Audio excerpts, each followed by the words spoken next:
पास बल बहुत है, वह बल के अहंकार में इतना अखड़ अखड़ के चलता है कि किसी निर्बल पर अपने बल को आजमाने के लिए दो चार मुक्के तो लगा ही देता है। हमारे पास बल ज्यादा है, बल के अहंकार में निर्बल को वह अपने से हल्का समझता है, बल के अहंकार में रहता है, इसलिए वह भी सुखी नहीं है। कोई अधिक धनवान होता है तो धन के अहंकार में, धन के मद में इतना अखड़ करके चलता है कि अपने समक्ष किसी गरीब को वह कुछ भी नहीं लगाता। यदि एक भिखारी दरवाजे पर कोई भिक्षा मांगने आ जाए तो धनवान अखड़ अखड़ के चलता है। भगवान ने इसके जीवन में धन तो बहुत दिया, लेकिन यदि एक रोटी देने को कह दीजिए तो अहंकार के वशीभूत होकर दरवाजे से भगा देता है। तो धनवान भी सुखी नहीं। बेचारा कोई गरीब है, दो वक्त की रोटी नहीं जुटा पाता, पूरे दिन प्रयत्न करता है तब जाकर एक वक्त की रोटी जुटा पाता है। वह बेचारा दुख से दुखी है, इसलिए वह भी संसार में सुखी नहीं है। कोई अधिक रूपवान है तो वह रूप के अहंकार में अखड़ अखड़ के चलता है, इसलिए रूपवान भी सुखी नहीं, धनवान भी सुखी नहीं, बलवान भी सुखी नहीं, पैसे वाला भी सुखी नहीं और गरीब भी सुखी नहीं। तो फिर सुखी कौन है? कबीरदास जी ने कहा,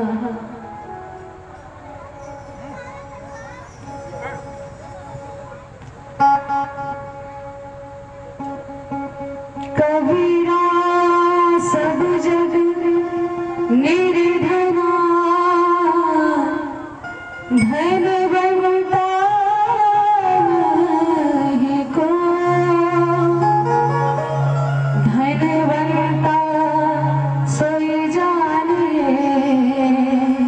कौन धनवान है? जाको राम नाम धन हो। जिसके पास राम नाम रूपी धन है वही संसार में सबसे अधिक धनवान है। नहीं तो कोई तन से दुखी है, कोई मन से दुखी है। किसी के घर में भगवान ने सब कुछ धन भरा रखा है, लेकिन बेचारा खाता क्या है पता है आपको?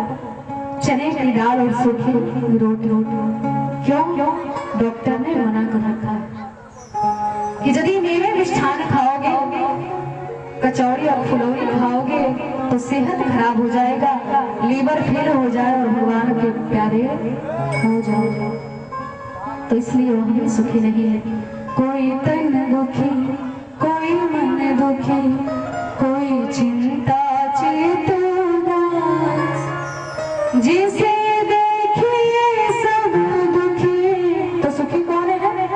सुखी राम के दास, सुखी राम के दास। जीवन में जिसके राम नाम रूपी धन है वही संसार में सबसे अधिक सुखी है, सबसे अधिक धनवान है। इसलिए प्यारे बड़े प्रेम भाव से करतालियों की सेवा करते हुए हम आप भगवान के शरण में चलेंगे, क्योंकि जिंदगी में कभी खुशी कभी गम होता है और ताली वही बजाता है जिसके हाथों में दम होता है। तो बड़े प्रेम भाव से करतालियों की सेवा करते हुए चलेंगे, सब बड़े प्रेम भाव से बोलेंगे।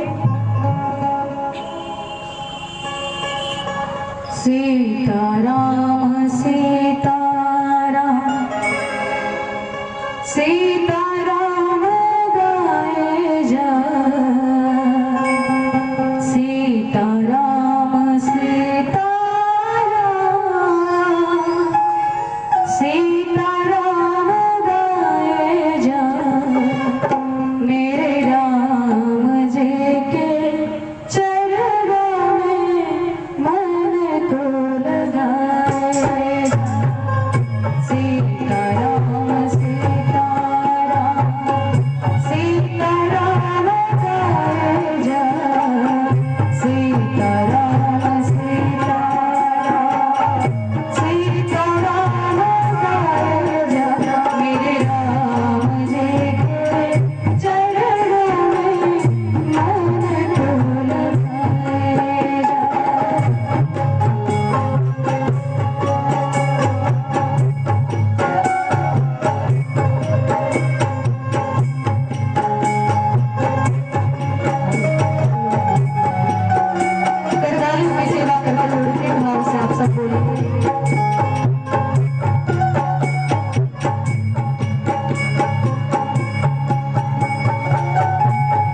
इस संसार में केवल हरि का नाम ही साथ जाने वाला है।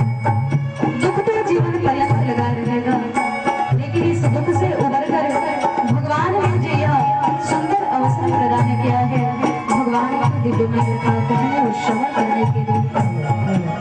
लेकिन जिंदगी में हम झगड़े रिश्ते नातों में इतने उलझ जाते हैं कि भगवान को भूल जाते हैं।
लेकिन इन रिश्तों के पीछे हम ऐसे भरे पड़े हैं कि परमात्मा को भी भूल जाते हैं।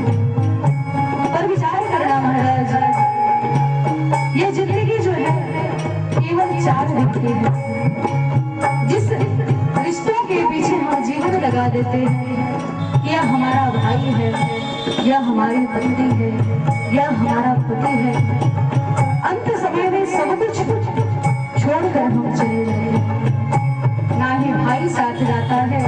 विचार करना, जीवन में जो पत्नी अत्यधिक प्रेम करती है, यदि मृत्यु के समय कह दिया जाए कि हमारे साथ चलोगी, वह कहती है कि मृत्यु को कौन भूलेगा। फिर कैसे कह सकते हैं कि पत्नी हमारी है? भाई को यदि हम कहते हैं कि भाई हमारा है, अंत समय में यदि भाई को कह दिया जाए भाई मेरी मृत्यु आने वाली है, तू चला जा मेरे बदले, भाई कहेगा पहले तुम जाओ तो हमें तो अभी जीना है। संसार में जितनों के पीछे हम रिश्ते नातों के पीछे जीवन लगा देते हैं महाराज, वह 4 दिन की जिंदगी है। यह रिश्ते 4 दिन के प्रीति है, अंत समय तो भगवान के पास जाना है, क्योंकि कलयुग में प्रभु ने केवल हरि नाम ही आधार बताया है, क्योंकि यह प्रीत 4 दिन की है।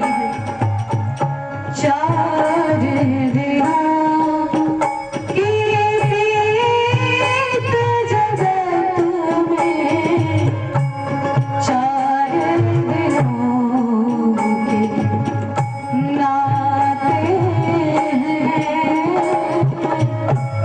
4 दिनों की प्रीत जगत में, 4 दिनों के नाते हैं, पलकों के पर्दे पड़ते हैं, सब नाते मिट जाते हैं, पलकों के पर्दे पड़ते हैं, सब नाते मिट जाते हैं। जीवन में जिनके पीछे आप लगे रहते हैं, जिंदगी पर्यंत चिंता में लगा देते हैं, जिनकी चिंता में तू जलता, वो ही चिता जलाते हैं, जिनकी चिंता में तू जलता, वो ही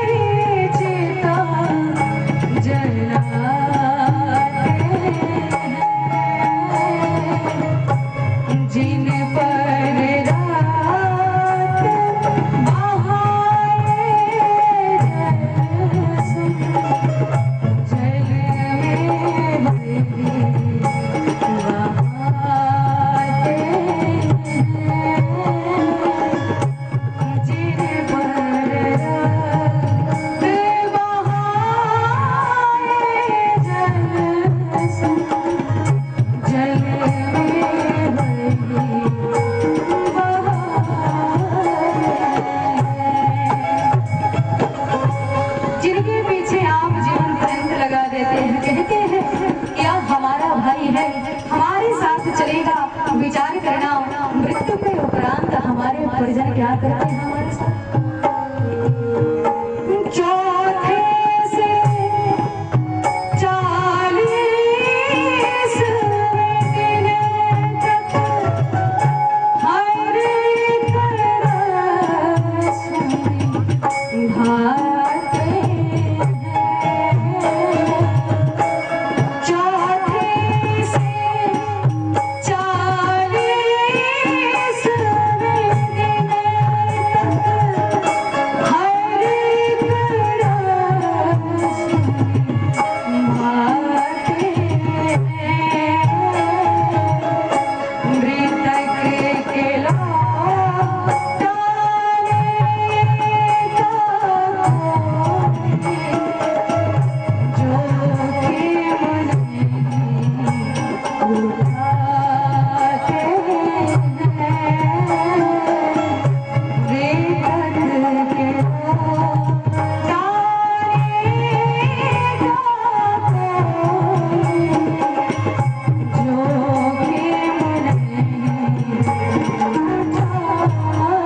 के जिन परिजनों के पीछे हम दिन रात लगे रहते हैं महाराज, अंत समय में सब छोड़ कर चले जाते हैं। तो क्यों ना जिसके पास जाना है उसके शरण में अभी से लगा जाए। धर्मों को निभाते हुए, रिश्ते को निभाते हुए भगवान के शरण में चलना है। छोड़ सब रिश्ते नाते वाले नाता, छोड़ सब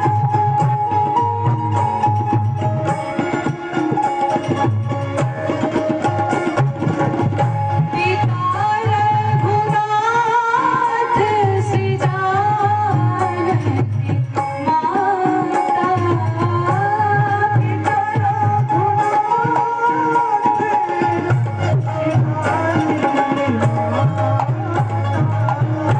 करदारों की सेवा करके भी आप सुनाएंगे, क्योंकि भगवान की कथा में यदि आनंद का कथा है, आनंद का विषय है, इसलिए बड़े प्रेम भावों से करदारियों की सेवा करते हुए चलना है। पिता रघुनाथ से जानकी माता,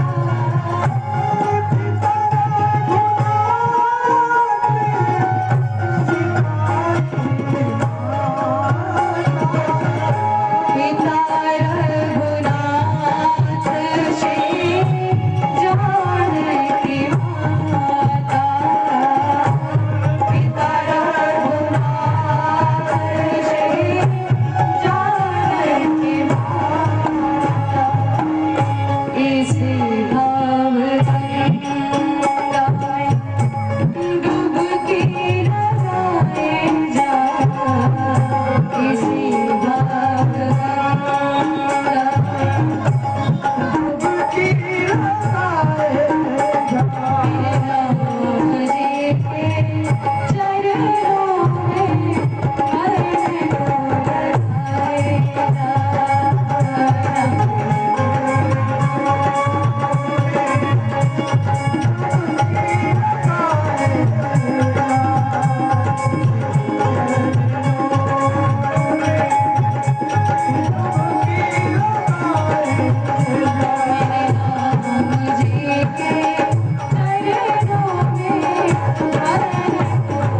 बधाए जा।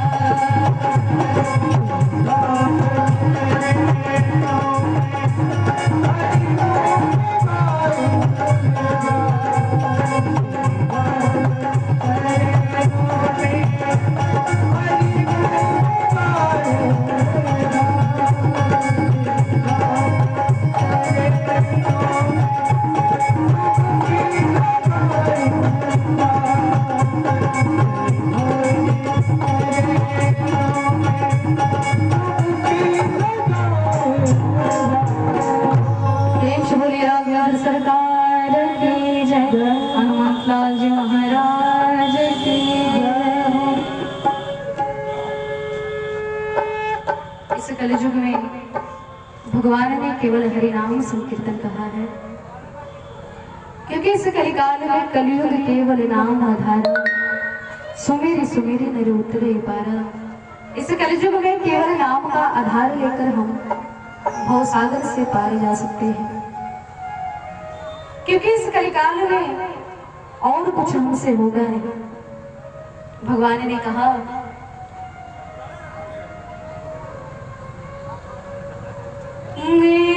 कलिकाल न साधन दूजा,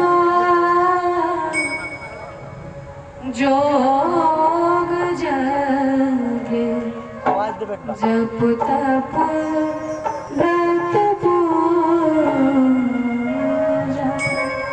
इस कलिकाल में जोग जग जप तप व्रत पूजा किसी से भी भगवान मिलने वाले नहीं है। अब आप कहेंगे कि क्या महाराज जी यहाँ यज्ञ कर रहे हैं तो फिर भगवान नहीं मिलेंगे, तो यज्ञ क्यों किया जाए? विचार कर लीजिएगा। जोग जग जप तप व्रत पूजा से भगवान मिलेंगे, लेकिन सतयुग द्वापर में जो संत महात्मा और जो जीव तप करते थे, भजन करते थे, यज्ञ करते थे, तप करते थे, उनमें शुद्धता थी। लेकिन इस कलिकाल में हम यज्ञ तो बहुत करते हैं, तप भी बहुत करते हैं, पूजा भी बहुत करते हैं, लेकिन जब साधना हमारी पूरी होने की बात आती है तो हम झूठ बोल देते हैं।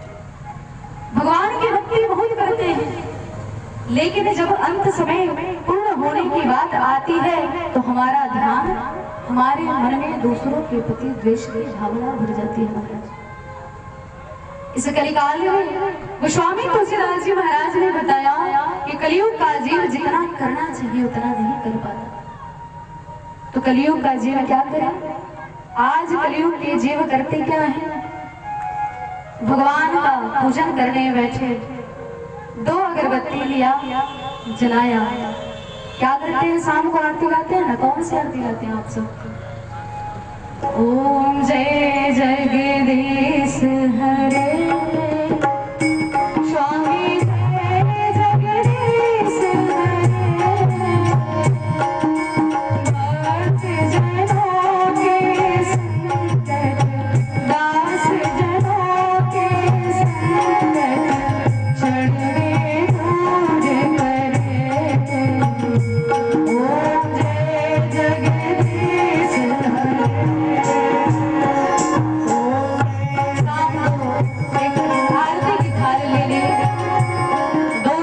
कपूर जलाया, अगरबत्ती रख लिया और 2 रुपए का उसमें बतासा रख लिया।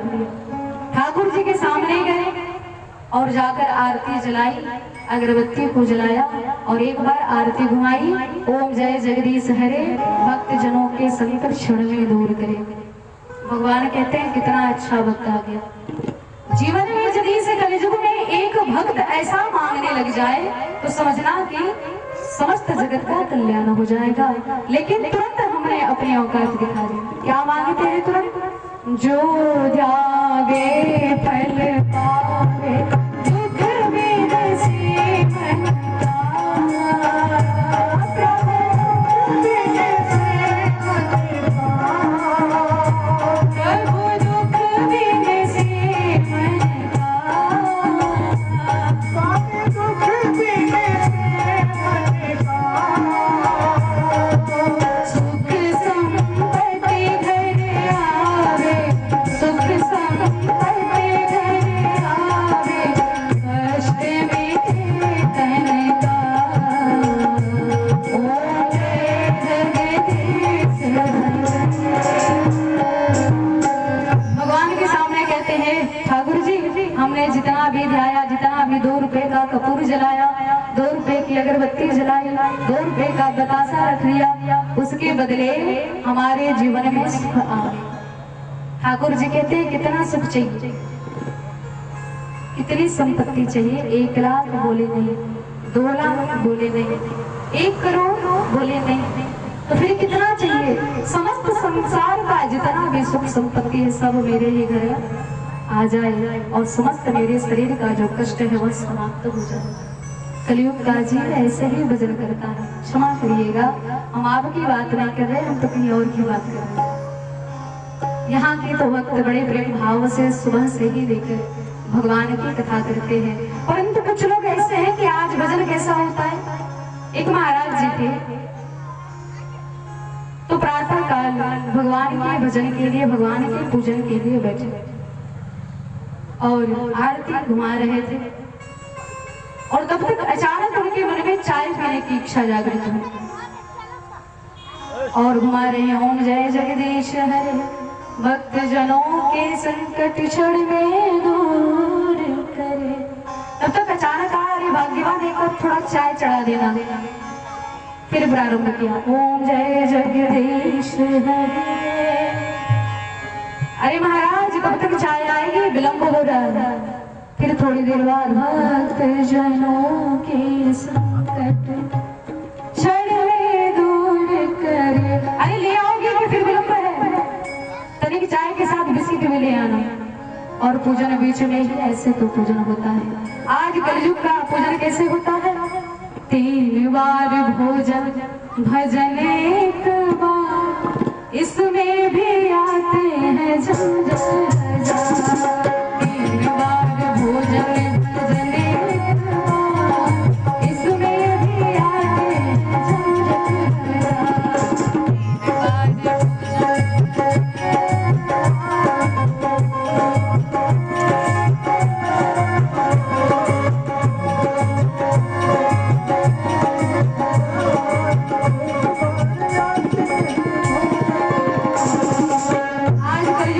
क्या कहता है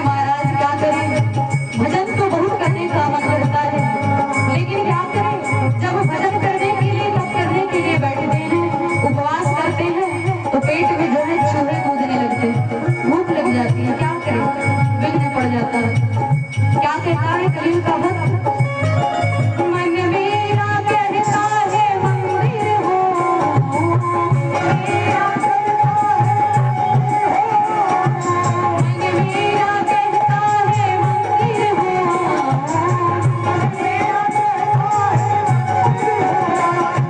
मंदिर हो थोड़ा दर्शन कर आओ।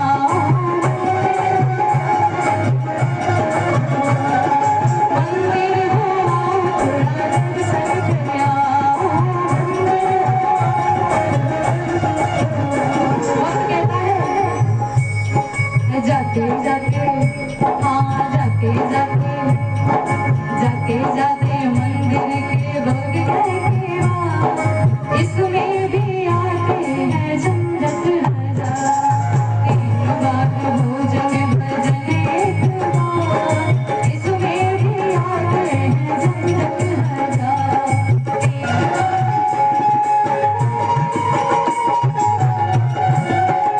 सरकारों की सेवा के बदले भाव साफ सब गाएंगे।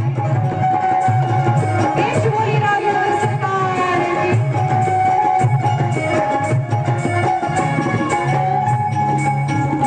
भक्त कहता है मन मेरा कहता है दान कर आओ, मेरा कहता है दान कर आओ, मन मेरा कहता है दान कर आओ,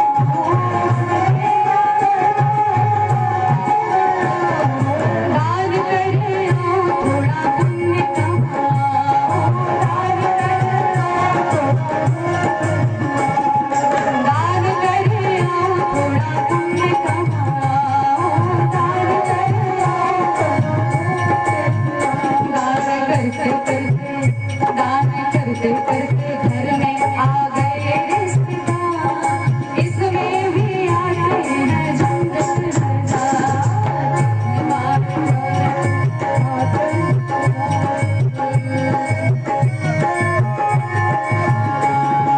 3 बार भोजन भजन एक बार, इसमें भी आते हैं झंझट हजार। 3 बार भोजन भजन एक बार, इसमें भी आते हैं झंझट हजार।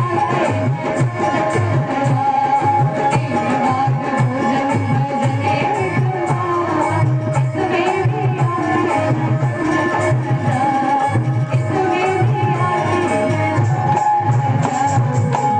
हम कहते हैं महाराज भगवान का भजन तो बहुत करना चाहते हैं, लेकिन क्या करें।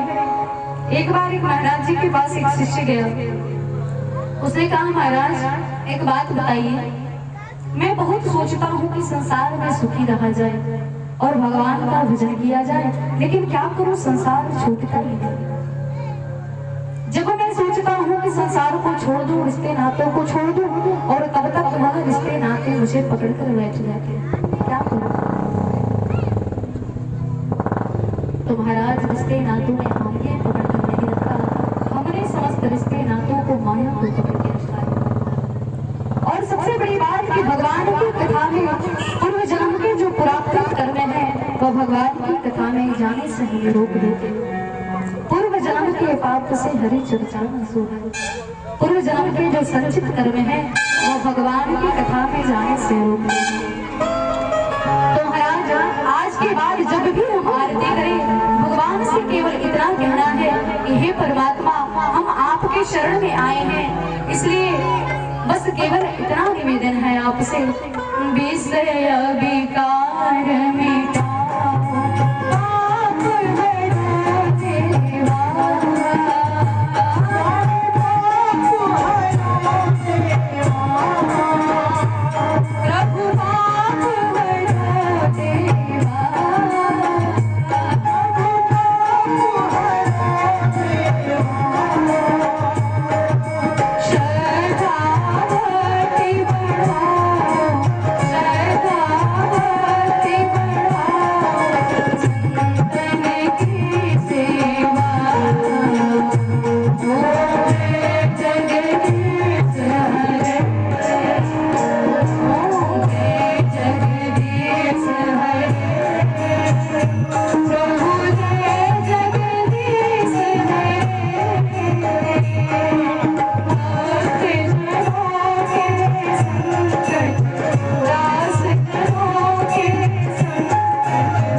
चरणों में वंदन करना है तो केवल ये लाइन कहना है, क्योंकि जो हम आरती गाते हैं ना,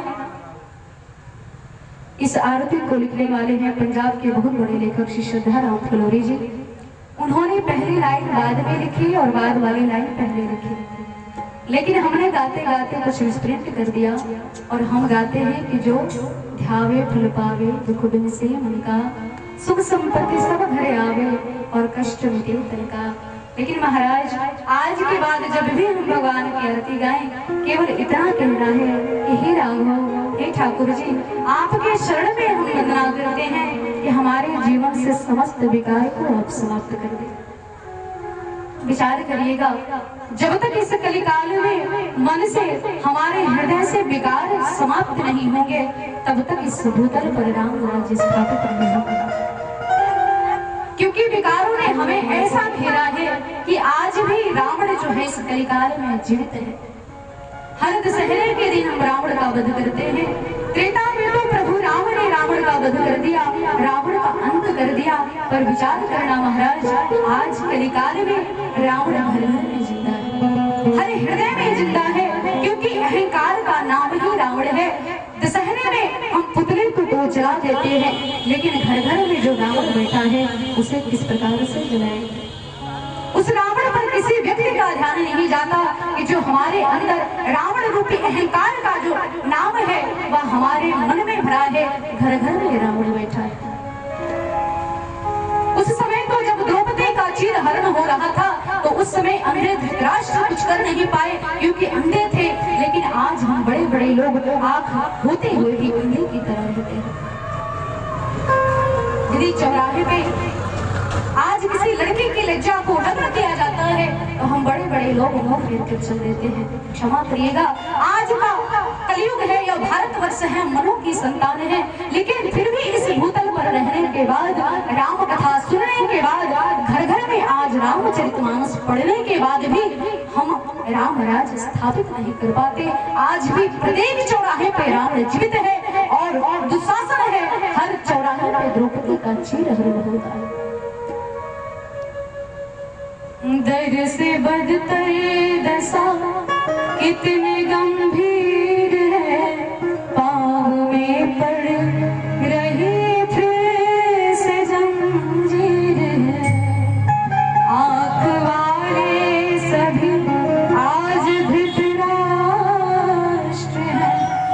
इसलिए वो पर द्रौपदी इसलिए वो पर द्रौपदी आज आंख होते हुए भी हम अंधे की तरह रहते हैं, लेकिन राम कथा से सीखिए कि जब रावण ने सीता मैया का हरण करके ले गया तो गिद्धराज जटायु वृद्ध होते हुए भी वह जानते थे कि मैं रावण से जीत नहीं सकता हूँ, लेकिन जानकी मैया की लज्जा बचाने के लिए अपने शरीर को छप कर दिया, मरणासन हो गए। राम कथा से सीखिए कि किस प्रकार से होना चाहिए राम कथा का पाठ।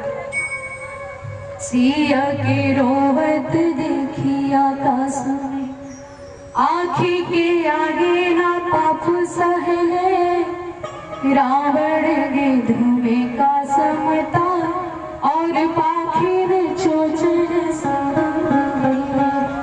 लोग उहे सब देश उहे पर दिनवा कहवा चल गए, राज बचावे बदे पड़ना के भारत में गिद्ध कहाँ गया वह समय, कहाँ गई वह राम कथा, कहाँ गया वह रामचरितमानस का पात्र, और कहाँ गया हम मनु की संतान है। इस भारतवर्ष में उस भूमि पर हमने जन्म लिया है जहाँ राम और कृष्ण आए थे। परम सौभाग्य है हमारा कि हमें भगवान की इस भूतल पर जन्म लेने का अवसर मिला। लेकिन करुणा आती है समाज की, लेकिन एक एक जन यदि अपने अंदर से रावण कुल का नाश कर सके तो विचार करना महाराज वो समय दूर नहीं जब इस भूतल पर, इस कलियुग में, इस पृथ्वी पर राम राज्य स्थापित होगा और घर घर में राम होंगे और प्रत्येक रावण का विनाश हो जाएगा। इसलिए राम कथा सुनने की आवश्यकता है। भगवान से केवल इतना कहना है कि हे ठाकुर जी, हमारे हृदय से, हमारे मन से समस्त विकारों को आप समाप्त कर दीजिए। और विकार कब होंगे? जब जीवन में राम कथा होगी।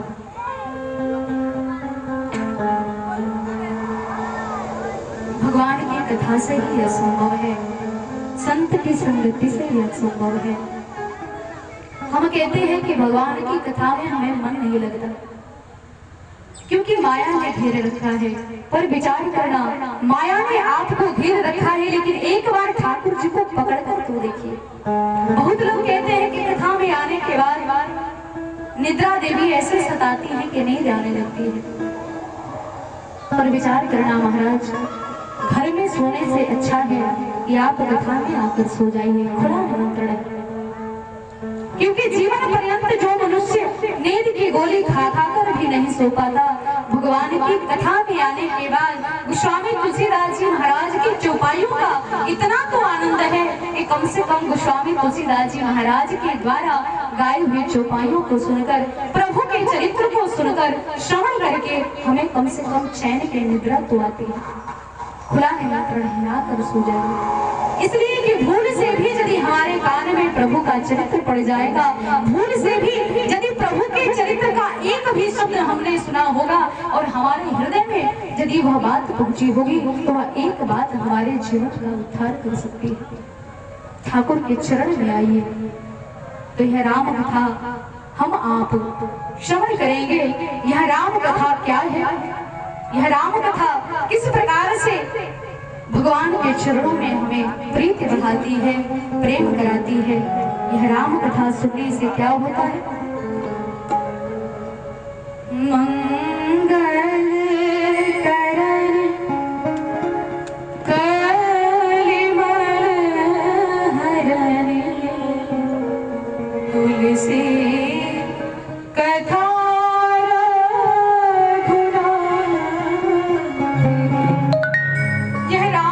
सर्वप्रथम तो हमारा मंगल करती है और अमंगल का नाश करती है।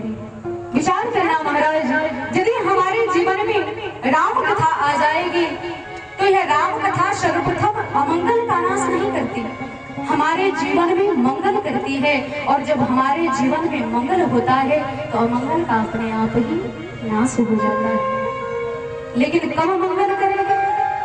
शर्त है।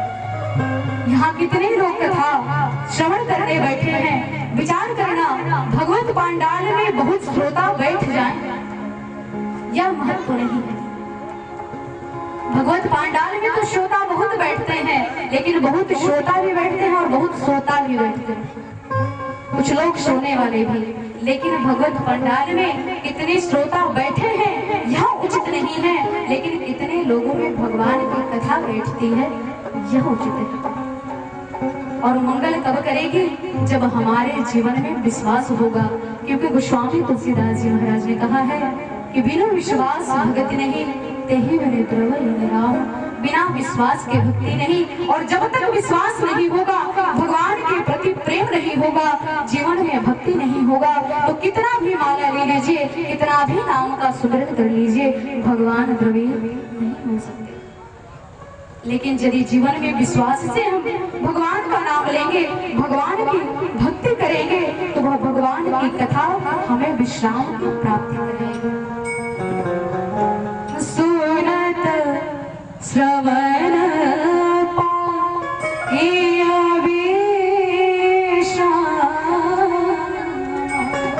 केवल कान से सुनने मात्र से इस कथा से हमें विश्राम की प्राप्ति होती है। महाराज विचार कर लीजिएगा, आप श्रवण करते होंगे, सुनते होंगे कि यहाँ ये विश्राम मिलेगा, यहाँ ये विश्राम मिलेगा।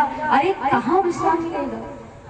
गोस्वामी तुलसीदास जी महाराज ने जब पूरी राम कथा को लिख दिया, तब जाकर अंत में उन्हें विश्राम की प्राप्ति हुई। गोस्वामी तुलसीदास जी महाराज ने खुद कहा है, जाकी कृपा